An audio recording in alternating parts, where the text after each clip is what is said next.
I drove around the school, following the line of traffic.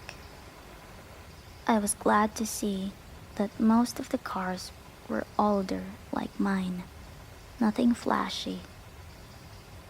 At home, I'd lived in one of the few lower income neighborhoods that were included in the Paradise Valley district.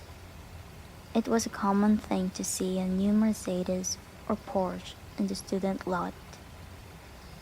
The nicest car here was a shiny Volvo, and it stood out.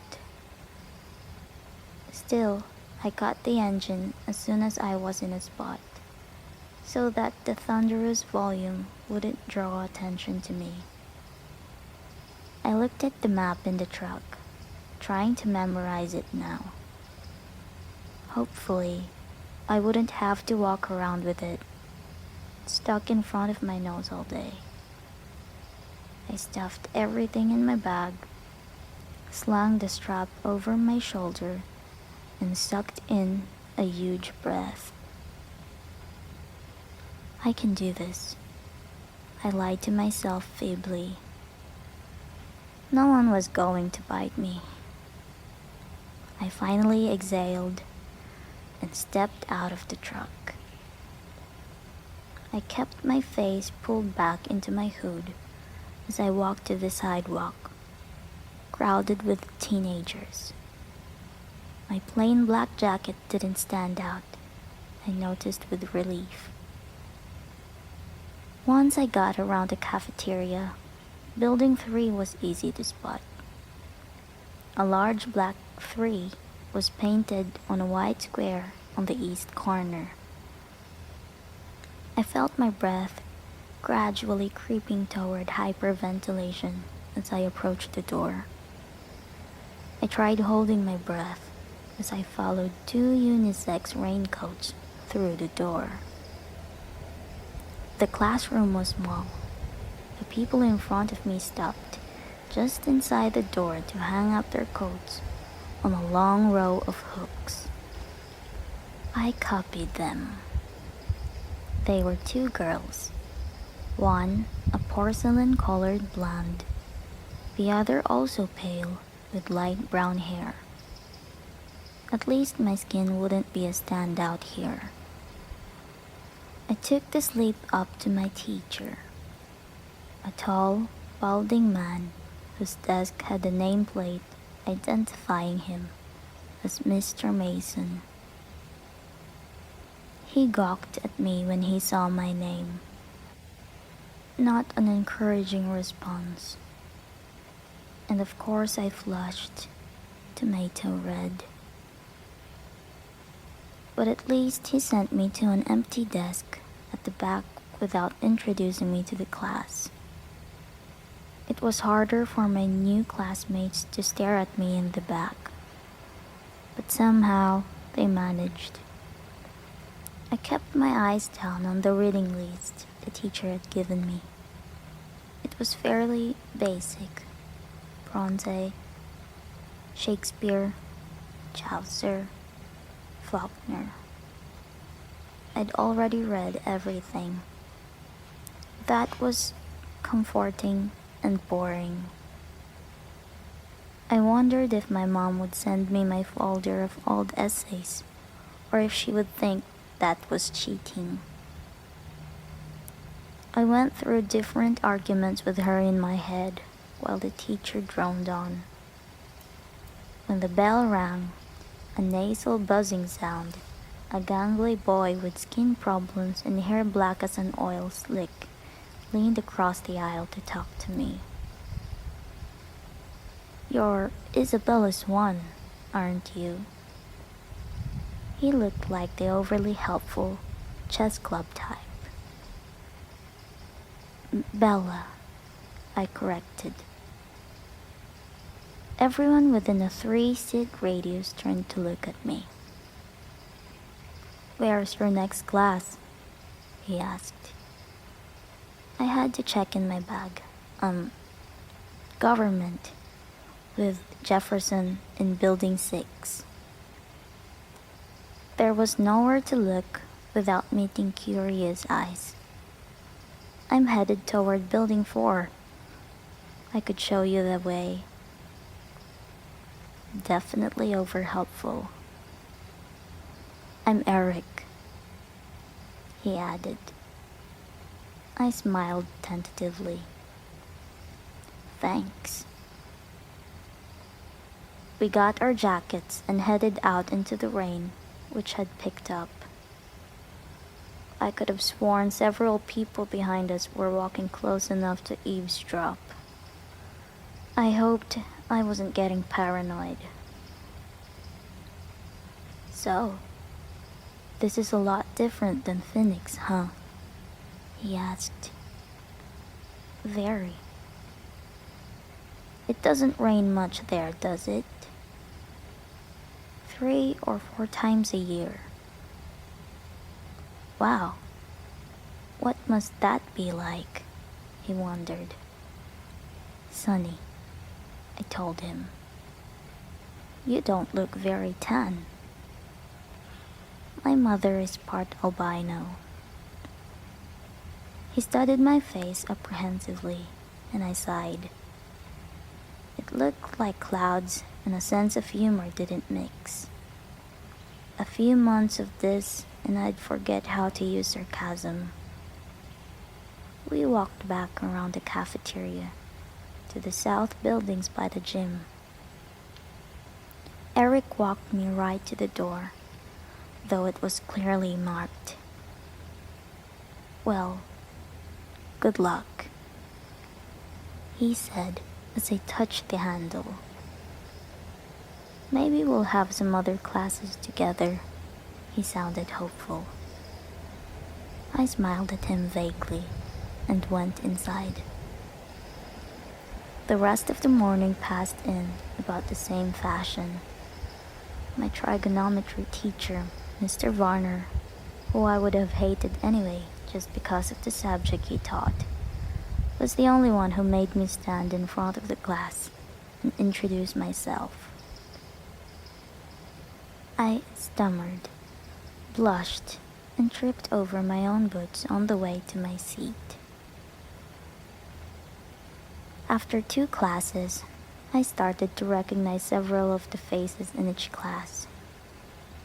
There was always someone braver than the others who would introduce themselves and ask me questions about how I was liking forks. I tried to be diplomatic, but mostly I just lied a lot. At least I never needed the map. One girl sat next to me in both trig and Spanish, and she walked with me to the cafeteria for lunch.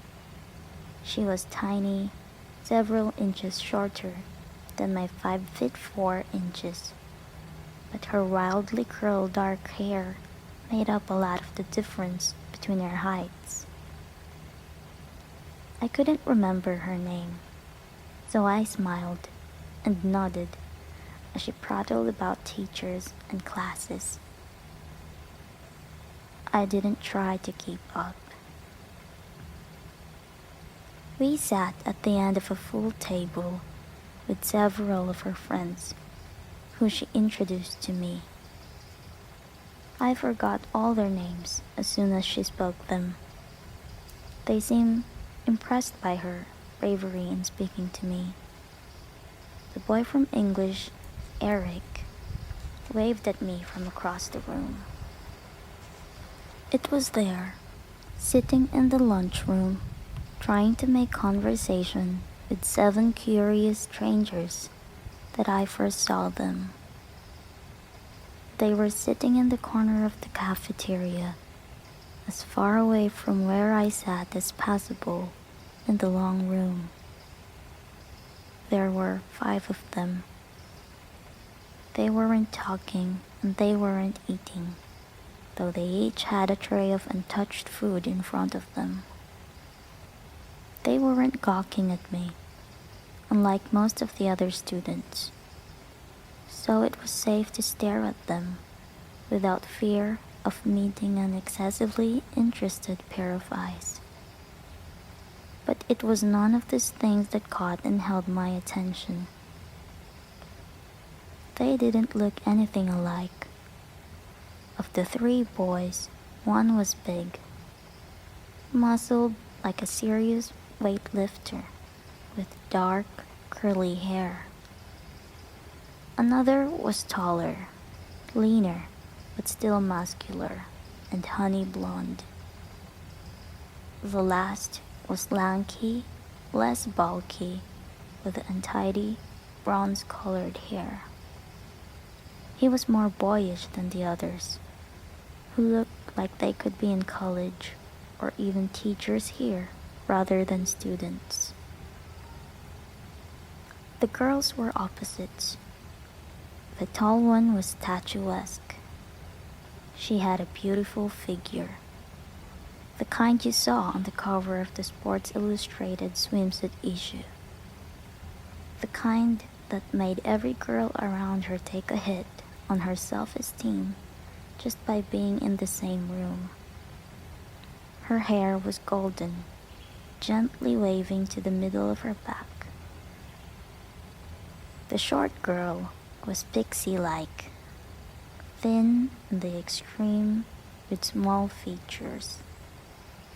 Her hair was deep black, cropped short and pointing in every direction. And yet, they were all exactly alike.